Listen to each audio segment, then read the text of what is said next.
Hello दोस्तों, इस video में हम रिवर्स मर्जर के बारे में समझेंगे। वर्ड से ही हमें पता चल रहा है क्या हो रहा है, रिवर्स मर्जर हो रहा है।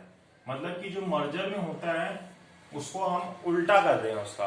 तो जब हमने ये समझा था कि मर्जर क्या होता है, वहां पे आप उसको प्रीवियस वीडियो में देख सकते हैं। वहां पे हमने मर्जर का मतलब समझा था कि भाई कोई एंटिटीज आके मिलती हैं इस तरीके से, जो भी उसके बहुत सारे टाइप्स होते हैं, एक्विजिशन होता है और फिर अमलगमेशन होता है, वो सारी चीजें हमने समझी थी। तो देखिए, अब ये रिवर्स मर्जर जो हो रहा है, रिवर्स मर्जर का यहाँ पे सिर्फ एक मीनिंग नहीं है। जो अगर आप सिर्फ एक मीनिंग निकालो रिवर्स मर्जर का, तो वो नहीं है। यहाँ पे क्या है कि अलग अलग तरीके से रिवर्स मर्जर वर्ड को आप यूज कर सकते हो। जैसे कि अगर कोई प्राइवेट कंपनी पब्लिक कंपनी को अक्वायर कर लेती है, अक्सर ऐसा देखा जाता है कि पब्लिक कंपनी प्राइवेट कंपनी को अक्वायर करेगी। लेकिन अगर कोई प्राइवेट कंपनी पब्लिक कंपनी को अक्वायर करती है तो उसको हम क्या बोलेंगे, रिवर्स मर्जर बोलेंगे। वो ऐसा क्यों करेगी भाई? अब अगर एक प्राइवेट कंपनी को, जब हम पढ़ते हैं कि भाई एक प्राइवेट कंपनी पब्लिक कंपनी में अगर बनना चाहती है तो उसका कन्वर्जन का प्रोसेस होता है। अगर वो ये प्रोसेस फॉलो करेगी तो बहुत ही लंबा प्रोसेस हो जाएगा, बहुत लंबा प्रोसेस हो जाएगा, बहुत लेंथी चीजें हो जाएंगी, बहुत एक्सपेंसिव होंगे। तो उनसे बचने के लिए प्राइवेट कंपनी क्या करती है, एक पब्लिक कंपनी को अक्वायर कर लेती है। तो जब इस तरीके की वो चीज करती है, हम उसको रिवर्स मर्जर बोल देते हैं। और मतलब कि एक तरीके से जो एक्सपेंसिव कंप्लायंस थे वो खत्म हो गए अब, क्योंकि अगर एक प्राइवेट कंपनी पब्लिक कंपनी में कन्वर्ट होती तो उसके बहुत सारे खर्चे होते हैं, वो खर्चे कोई भी नहीं होंगे और जो कंप्लायंस प्रोसेस है उससे भी बच गई। इतनी सारी चीजें करनी पड़ती उसको कन्वर्ट होते हुए, वो सब चीजें करने की जरूरत ही नहीं है। सीधा से वो एक उसने पब्लिक कंपनी को अक्वायर कर लिया। तो ये एक तरीके का क्या है, रिवर्स मर्जर है। ठीक है। ऐसे ही अगर एक वीकर कंपनी जो होती है, अगर एक वीकर कंपनी एक बड़ी कंपनी को, जैसे कि एक छोटी कंपनी है वो जाके एक बड़ी कंपनी को अक्वायर कर लेती है, उसको भी हम क्या बोलते हैं, रिवर्स मर्जर ही बोलते हैं।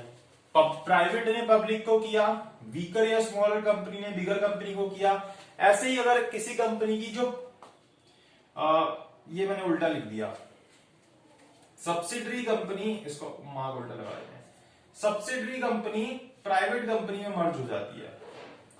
अच्छा, मर्ज हो रही है तो ठीक है। जो पेरेंट कंपनी है वो क्या करती है, सब्सिडरी कंपनी में जाके मर्ज हो जाती है। अदरवाइज तो ऐसा होता है ना कि जो सब्सिडरी कंपनी होती है वो पेरेंट में मर्ज होती है। यहाँ पे क्या हो रहा है, पेरेंट कंपनी सब्सिडरी कंपनी में जाके मर्ज हो रही है। तो ये भी क्या अपने आप में एक रिवर्स मर्जर है। और ऐसे ही loss making company profit making company को अक्वायर कर लेती है तो वो भी क्या कहलाता है, रिवर्स मर्जर कहलाता है। तो इन सभी केसेस को आप रिवर्स मर्जर कह सकते हो कि प्राइवेट ने पब्लिक कंपनी को लिया, वीकर ने बिगर कंपनी को लिया, पेरेंट कंपनी सब्सिडरी में जाके मिल गई, लॉस मेकिंग कंपनी ने प्रॉफिट मेकिंग कंपनी को लिया। तो इन सबको हम रिवर्स मर्जर बोलते हैं।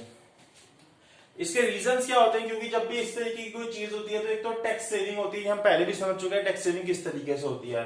Economies of scale of production, बड़े लेवल पर प्रोडक्शन होता है। मार्केटिंग नेटवर्क मिल जाता है पूरा बनाने के लिए जो पहले से एग्जिस्ट करता है।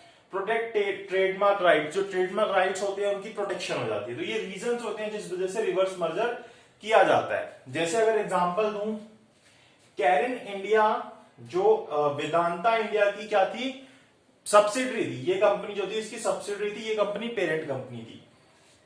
इसने इसको अपने अंदर मर्ज कर लिया तो ये क्या हुआ, रिवर्स मर्जर हुआ। मतलब वेदांता इंडिया जो थी वो कैरिन इंडिया में जाके मर्ज हो गई। तो ये क्या है, रिवर्स मर्जर है। इसी तरीके से गुजरात गोदरेज इनोवेटिव केमिकल्स एक कंपनी थी जिसकी टर्नओवर सिर्फ 60 करोड़ रुपीस थी, और वहीं गोदरेज सोप्स नाम की एक कंपनी थी जिसकी टर्नओवर 437 करोड़ थी। ये कंपनी जाके इसमें मर्ज हो गई तो ये क्या कहलाया, रिवर्स मर्जर कहलाया। तो यही कंसेप्ट है रिवर्स मर्जर का। अगर आपको वीडियो अच्छी लगी तो लाइक शेयर सब्सक्राइब जरूर कीजिएगा।